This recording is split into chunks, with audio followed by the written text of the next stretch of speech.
apa yang kita baca di dalam Filipi pasal 3 ayat 11 sampai 16 ini juga berbicara bagaimana Paulus mengkaitkan hidup kita sebagai orang percaya dengan satu perlombaan di dalam kehidupan kita. Untuk itu kita melihat apa yang kita telah baca di sini, bagaimana Rasul Paulus dia mengatakan kepada kita, kurang lebih di dalam perjanjian baru 28 kali dia menyebutkan kata menang. 28 kali dia menyebutkan kata menang. Dan itu sebenarnya dikutip dari Roma pasal 8 ayat 37. Ya, Roma 8 ayat 37. Kalau kita lihat logo ini, pasti anak-anak muda sangat familiar sekali. Ya, kata menang di dalam Alkitab itu menggunakan kata nikau dalam bentuk kata kerja. Tapi dalam bentuk feminim itu menggunakan istilah Nike. Jadi produk Nike itu mengambil istilah menang atau Nike itu ke dalam kehidupan untuk menyatakan bahwa kita ini adalah pemenang. Nah, saudara dikasih Tuhan, menang di sini sebenarnya di dalam bahasa Inggrisnya lebih tajam lagi. Bukan winner, bukan victory, tapi conquer. Ya, artinya menaklukkan. Bahwa kita tidak menang satu kali, tetapi dikatakan lebih daripada pemenang, artinya menang terus. Jadi saudara dan saya ini ya sebenarnya adalah orang-orang yang telah menang. Itulah yang mendorong Rasul Paulus ya di dalam penjara dia tidak merasakan derita yang dia alami. Dia tidak merasakan derita yang dialami. Biasanya orang di dalam penjara itu ya karena ruang geraknya dibatasi, dia akan mengalami stres, dia akan mengalami tekanan. Tetapi Paulus tidak, oleh karena apa? Oleh karena dia telah menemukan bahwa kenyataan bahwa dirinya ini adalah pemenang. Sehingga penjara yang membatasi dia di Roma, ya itu justru membuat dia sebagai orang percaya itu mengalami sukacita. Ini sepertinya tidak masuk akal, saudara-saudara. Bagaimana mungkin orang yang dibatasi ruang geraknya, bagaimana mungkin orang yang ada di penjara itu bisa mengatakan bersukacita. Tema besar daripada kitab Filipi yaitu bersukacita, saudara-saudara. Sebanyak 16 kali disebutkan, setiap pasal itu diungkapkan bersukacita, bersukacita. Ini yang disebut namanya paradoks, ya. Paradoks itu sesuatu yang kelihatannya tidak benar, tetapi benar. Misalnya, saya tinggal di Jakarta, saya merasa kesepian. Loh, bagaimana mungkin tinggal di Jakarta merasa kesepian di dalam hutan? Iya, saudara. Tetapi ini tinggal di kota besar, kok kesepian? Saya tinggal di Batam, saya kesepian. Bagaimana mungkin Batam begitu rame, kok kita merasa kesepian? Nah, ini yang disebut dengan paradoks. Seolah-olah tidak benar, tapi realitanya, faktanya benar. Paulus, dia ada dalam penjara. Bagaimana dia dibatasi kehidupannya. Tetapi yang mengherankan, yang mengagumkan, dia mengatakan bersukacitalah. Umumnya orang bersukacita kalau dia naik pangkat, gajinya naik, anaknya sukses, atau ulang tahun, bersukacita. Tapi Paulus bukan itu ukurannya. Kenapa? Oleh karena dia berpikir positif. Berpikir positif dikatakan di sini, kalau kita perhatikan saudara yang dikasihi Tuhan, yaitu berkaitan dengan ayat yang ke-14. Berkaitan dengan ayat 14. Mari kita perhatikan, dikatakan demikian saudara. Saya bacakan firman Tuhan. Dikatakan demikian. Dan telah beroleh kepercayaan karena ya dikatakan di sini bahwa kita telah memperoleh panggilan surgawi. Kita telah memperoleh panggilan surgawi. Dikatakan Paulus di dalam ayat yang ketiga, ayat yang 14 demikian, saudara dikasih Tuhan, maaf. Dan berlari-lari kepada tujuan untuk memperoleh hadiah, yaitu panggilan surgawi. Yaitu panggilan surgawi. Artinya, saudara-saudara dikasih Tuhan, bahwa Rasul Paulus, ya, bahwa Rasul Paulus, dia sudah menemukan apa yang disebut dengan tujuan hidup yang tertinggi. Ya, Paulus telah menemukan tujuan hidup yang tertinggi, saudara yang dikasih Tuhan. Dia telah menemukan tujuan hidup yang tertinggi. Orang kalau sudah menemukan tujuan hidup yang tertinggi, itu dia tidak lagi punya ambisi, punya nafsu untuk mencari yang lain. Karena dia tahu dia punya tujuan hidup yang tertinggi. Nah, saudara yang dikasih Tuhan, di dalam KKA, waktu kami melayani KKA di Bangkong, saya pernah singgung. Ada di dunia ini pameo. Ya, ada pameo. Pameo itu ungkapan. Ungkapannya begini, saudara yang dikasih Tuhan. Ya, ungkapannya begini. Orang barat mati oleh karena namanya. Saudara perhatikan, di acara-acara Guinness Book of Record, kayaknya orang barat kurang kerjaan. Dia tidak. Sudah tahu dia berhasil mendaki gunung Mount Everest yang paling tinggi dunia dari utara, dia cari, pergi dari selatan. Berhasil dari selatan, dia pergi dari barat. Akhirnya dia mati, karena dia tidak bisa atau tidak berhasil. Tetapi namanya orang barat, dia itu begitu sangat hidupnya untuk supaya namanya itu bisa tercatat. Sehingga kalau lihat acara-acara Guinness Book of Record, itu pasti saudara-saudara yang dikasih Tuhan, semua itu kebanyakan orang barat. Tidak ada orang India, orang Chinese atau orang Indonesia. Tidak ada. Nah, orang Chinese juga punya pameo juga. Yaitu dikatakan orang Chinese bilang, pameonya begini, ungkapannya, maaf ya jangan tersinggung. Nanti orang Indonesia juga ada. Dikatakan begini, orang Chinese itu mati oleh karena uangnya. Saya melayani di gereja Tionghoa ya kurang lebih 11 tahun. Itu susah sekali kalau saya mau kunjungan. Karena selalu ada di toko. Satu kali saya nekat ya, pergi saja. Waktu pergi, waduh susah sekali, harus melayani pembeli kan. Saya duduk saja di depan.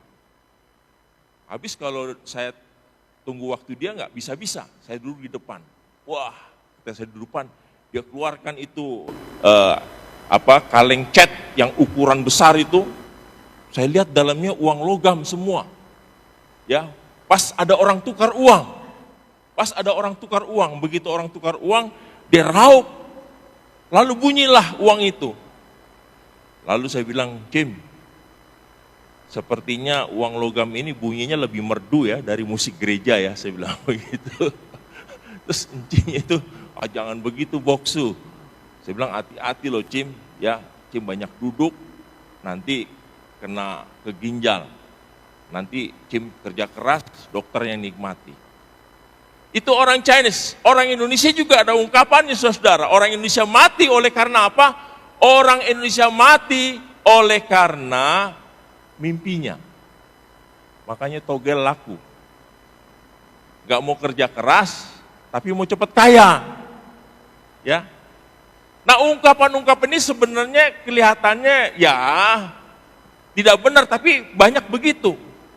Nah Paulus sudah menemukan tujuan hidup yang tertinggi, saudara yang dikasih Tuhan.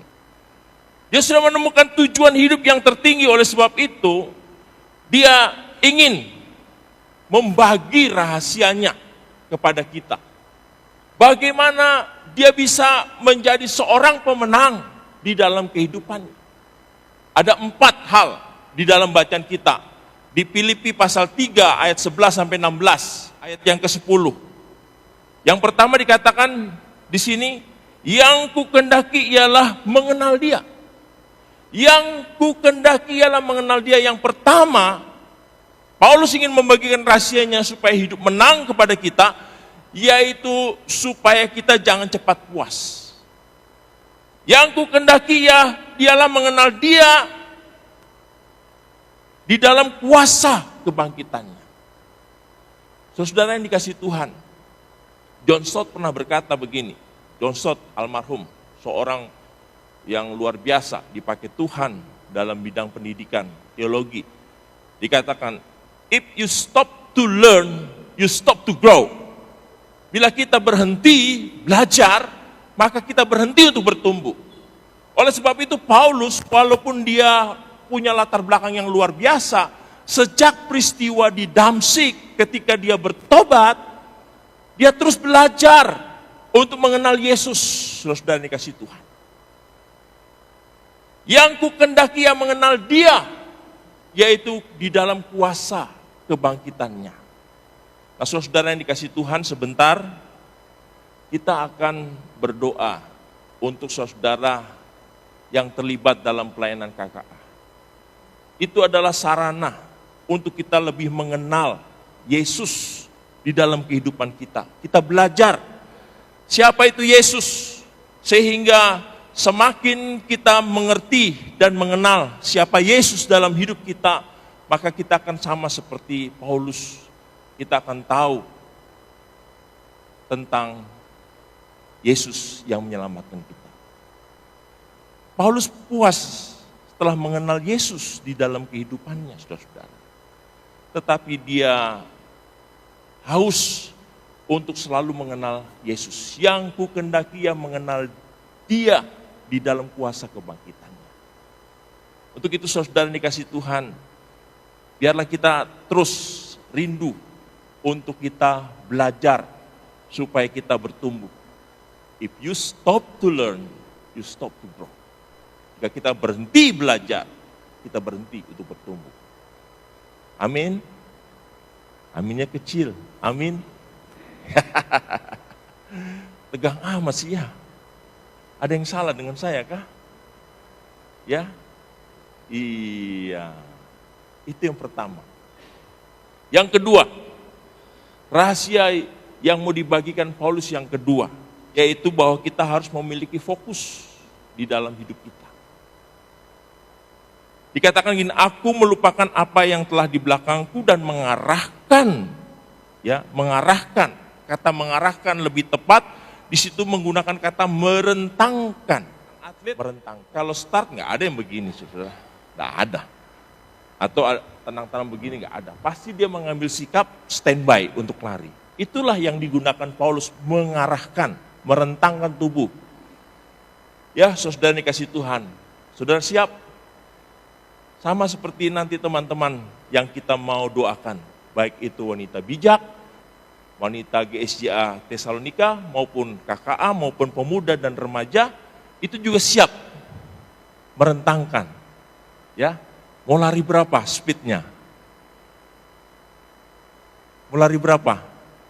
40, 50, yang penting kita sudah siap. Amin, saudara? Iya, karena kita ingin bahwa slogan bahwa kita lebih dari pemenang itu bukan hanya jargon, bukan hanya ungkapan, tetapi itu realita fakta.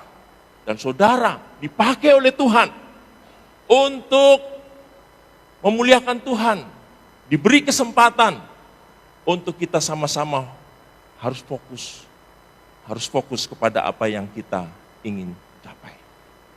Karena kita semua ingin mencapai kehidupan, yaitu mengejar tujuan hidup yang tertinggi, yaitu panggilan surga.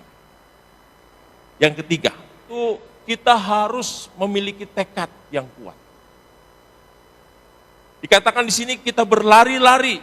Kita berlari artinya tidak hanya sekedar kita berlari-lari, tetapi ada usaha.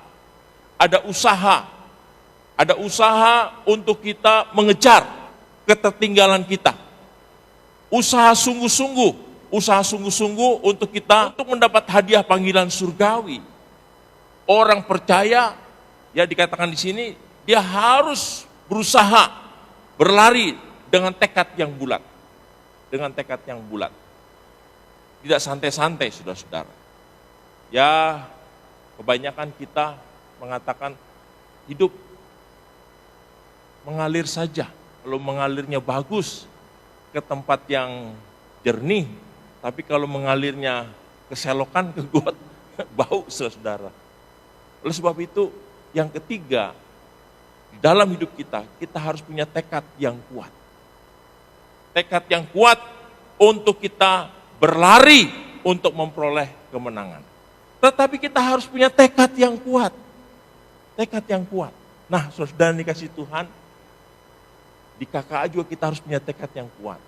Di wanita bijak kita juga harus punya tekad yang kuat. Pemuda dan remaja juga harus punya tekad yang kuat. Amin. Tidak.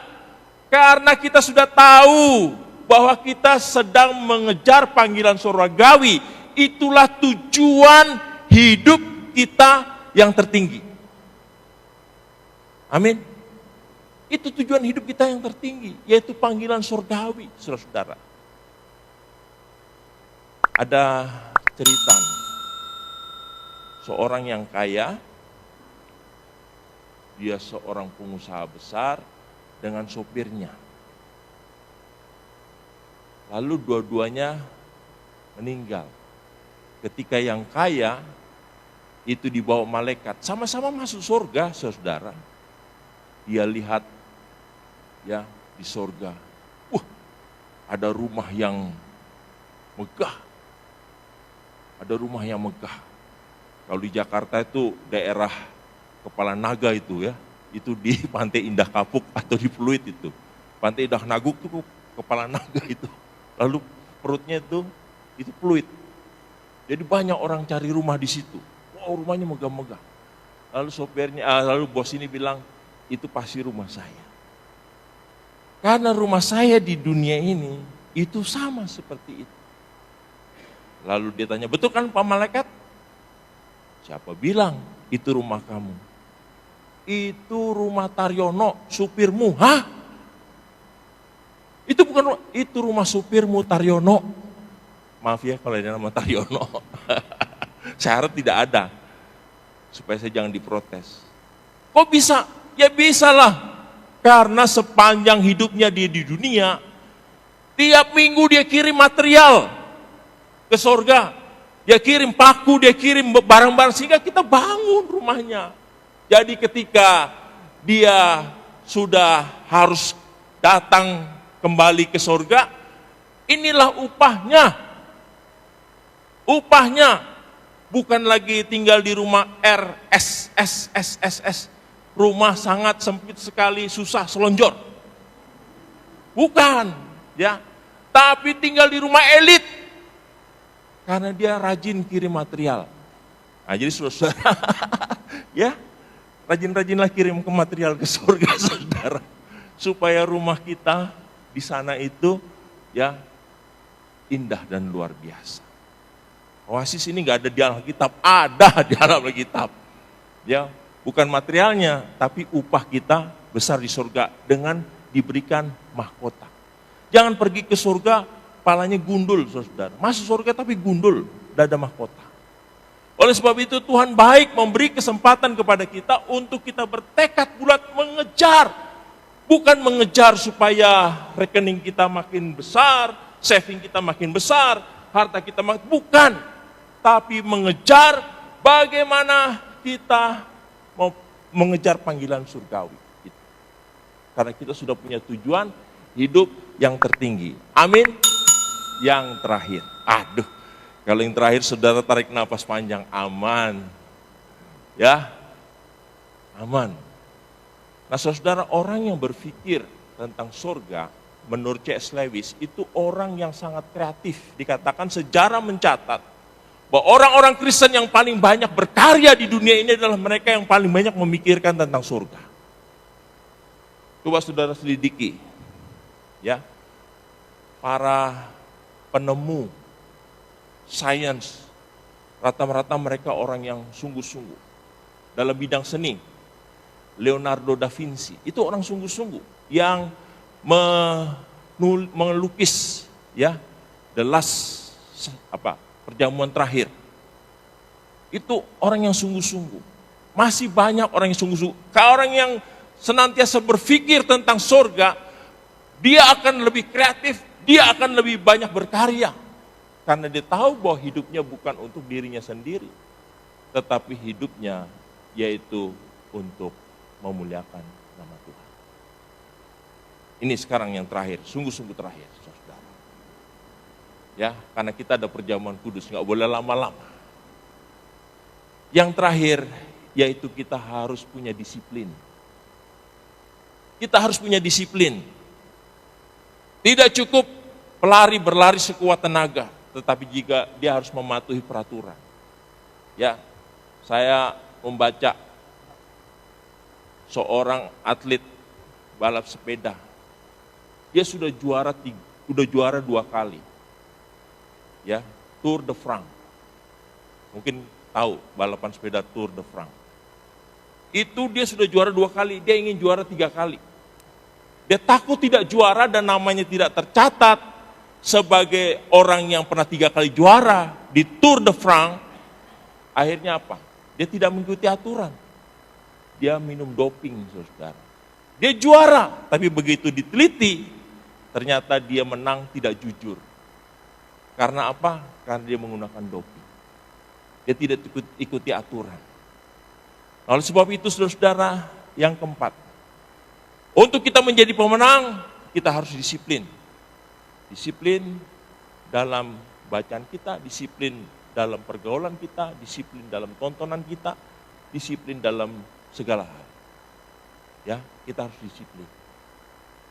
Oleh sebab itu, rahasia yang Paulus bagikan kepada kita, untuk kita mengalami hidup yang berkemenangan. Mari kita baca sama-sama. Yang pertama apa? Yang kedua?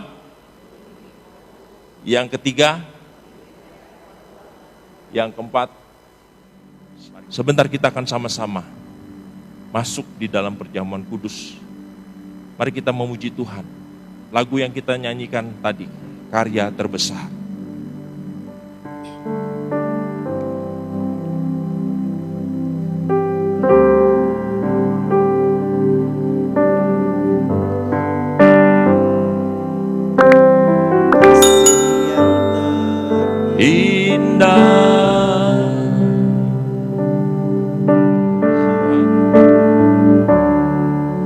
Karya terbesar dalam hidupku, pengorbananmu yang selamatkanku. Engkaulah harta yang tak ternilai, yang ku miliki dan ku hargai. Yesus, Engkau bukan bumi. Mari kita berdoa sebelum anggur dan roti dibagikan.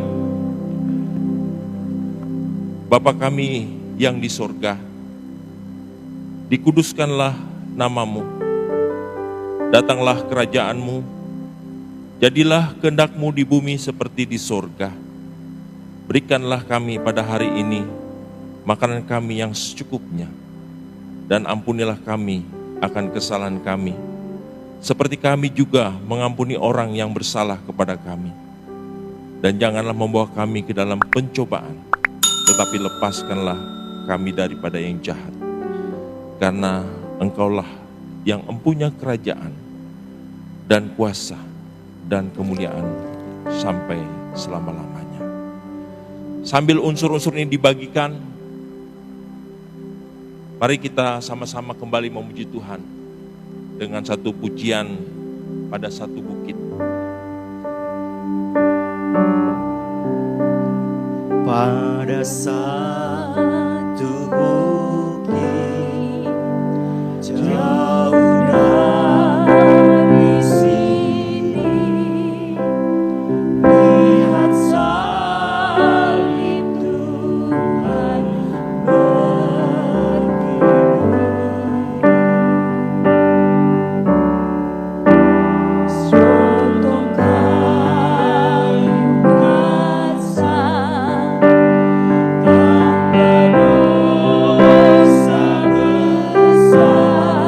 saudara yang sudah mendapatkan unsur-unsur baik roti dan anggur, silahkan bangun berdiri.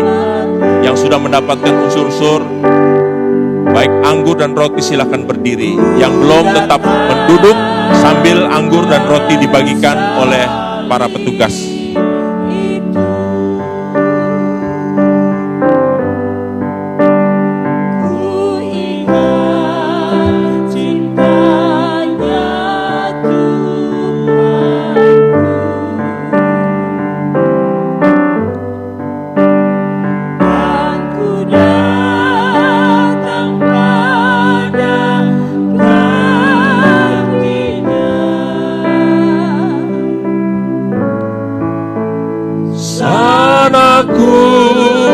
Dapat ampun dosa.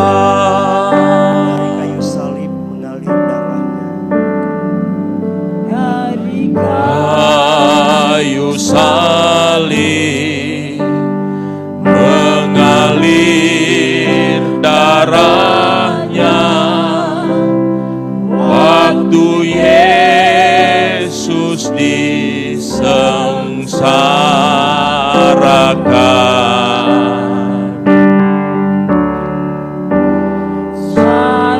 dia dihujat, juga disiksakan, dia membawa selamat dunia.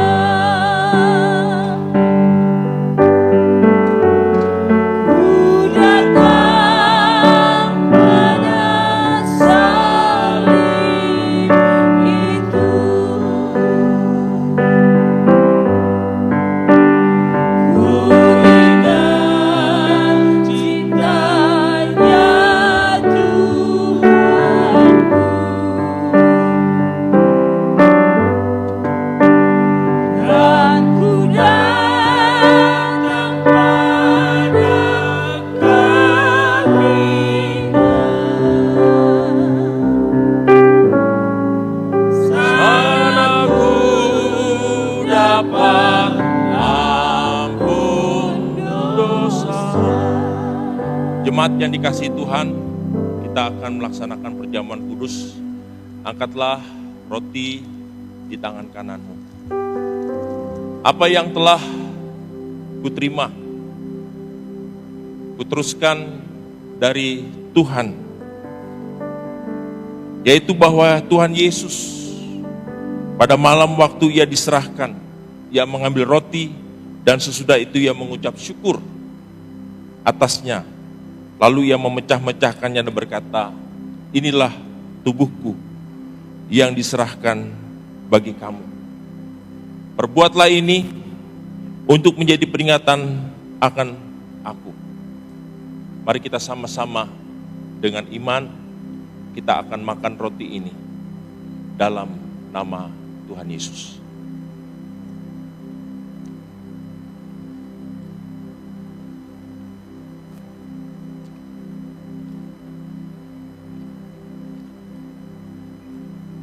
Lalu setelah itu, ia mengambil cawan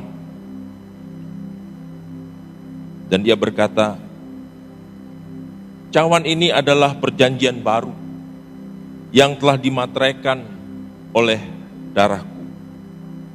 Perbuatlah ini setiap kali kamu meminumnya menjadi peringatan akan aku.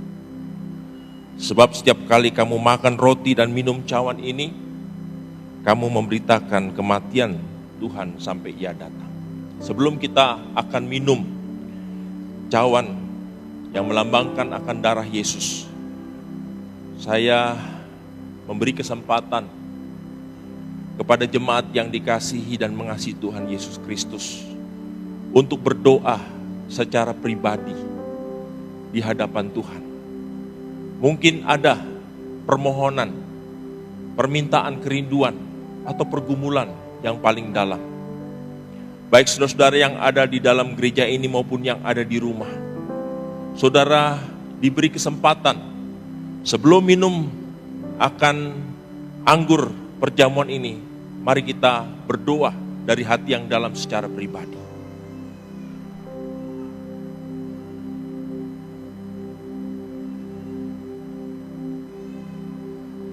Ku datang pada salib itu, ku teriak cinta ya Tuhanku,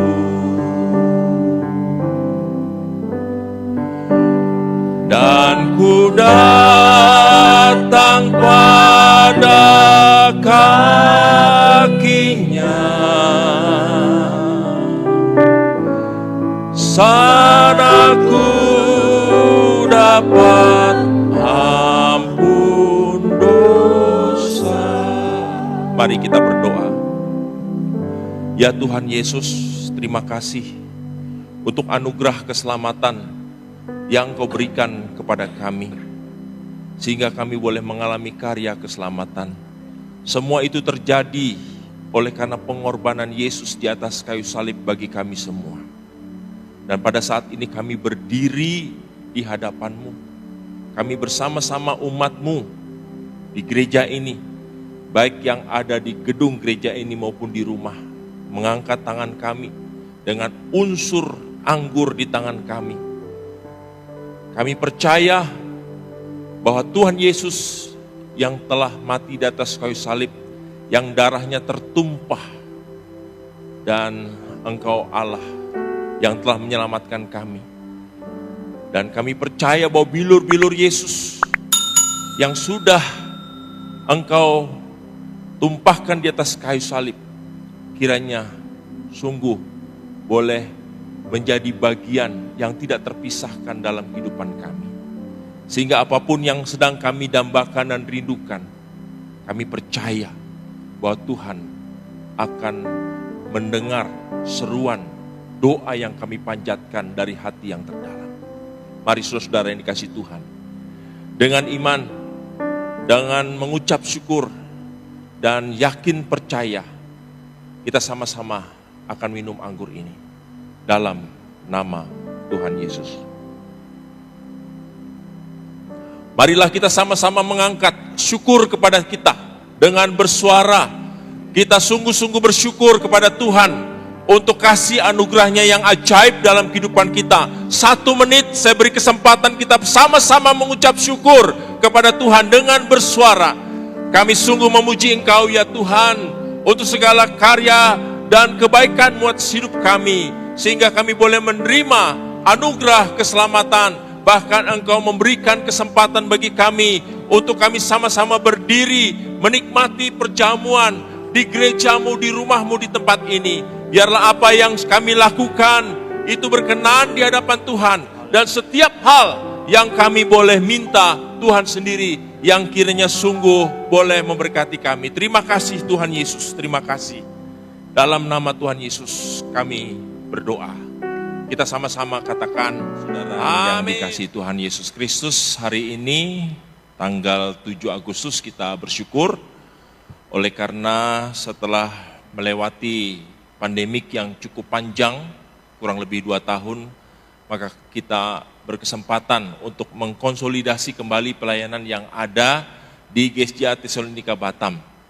Dan kalau saudara melihat Bapak Ibu yang berdiri di hadapan kita, kita akan bergandengan tangan untuk kita boleh melakukan pekerjaan, bukan untuk pendeta, bukan untuk gereja, tetapi untuk hormat kemuliaan nama Tuhan.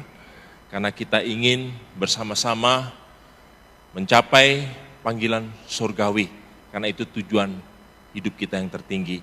Saya mengundang kita untuk semua bangun berdiri, dan saya berharap Bapak Ibu untuk menghadap ke saya, dan saya minta semua staf pastoral pendeta boleh mengambil bagian untuk menumpangkan tangan, ya, menumpangkan tangan atas saudara yang akan mulai melakukan tugas pelayanan untuk kita sama-sama bergandengan tangan. Mari kita berdoa Dan mari kita angkat tangan kita, Bapak Ibu yang dikasih Tuhan, jemaat yang dikasih Tuhan, kita mendukung Bapak Ibu yang akan bersama-sama dengan kita melayani di dalam bidang masing-masing. Mari kita sama-sama mendukung mereka di dalam doa. Bapa di sorga, kami bersyukur, berterima kasih oleh karena Tuhan yang berdaulat, Engkau sebagai kepala gereja, dan kami adalah tubuhnya, maka kami ingin menyatu dengan kepala gereja sebagai tubuh Kristus. Untuk itu kami rindu supaya kami boleh membangun tubuh Kristus bersama-sama. Untuk itu kami bersama-sama berdoa di hadapan kami. Ada Bapak, Ibu, serta saudara yang sudah bersedia, bertekad untuk kami memulai pelayanan, baik itu dalam pelayanan KKA di wilayah masing-masing, maupun juga untuk wanita bijak, pemuda dan remaja, serta juga untuk sekolah minggu. Kami memohon agar Tuhan yang telah memilih, memanggil kami, Engkau menetapkan kami, dan kalau kami pada siang hari ini boleh dipercaya untuk menjadi mitra Tuhan, menjadi rekan sekerja, untuk kami boleh mengembangkan kerajaan Allah. Itu bukan oleh karena kuat gagah kami, melainkan oleh karena Tuhan yang memberi kesempatan kepada kami. Oleh sebab itu kami berdoa di dalam nama Bapa, dalam nama Anak, dalam nama Roh Kudus, kiranya Tuhan sendiri yang akan memperlengkapi mereka dengan segala talenta, karunia yang dibutuhkan, supaya dimanapun mereka pergi melayani Tuhan, mereka sungguh-sungguh melayani di dalam kuat kuasa Tuhan, sehingga mereka sungguh boleh mengalami penyertaan dan pertolongan Tuhan, sebagaimana janji Tuhan yang Tuhan katakan di dalam Matius 28 ayat yang ke-18 sampai 20. Pergilah, jadikanlah semua bangsa muridku, baptislah, ajarlah mereka dalam namaku, dan baptislah mereka di dalam nama Allah Bapa, Anak, dan Roh Kudus, dan aku akan menyertai mereka mulai hari ini seterusnya sampai selama-lamanya. Semua kita sama-sama katakan amin. Terima kasih Yesusku, buat anugerah yang Kau beri setiap hari ini. Tuhan adakan syukur bagimu sebab hari ini, sebab hari ini Tuhan adakan syukur bagimu.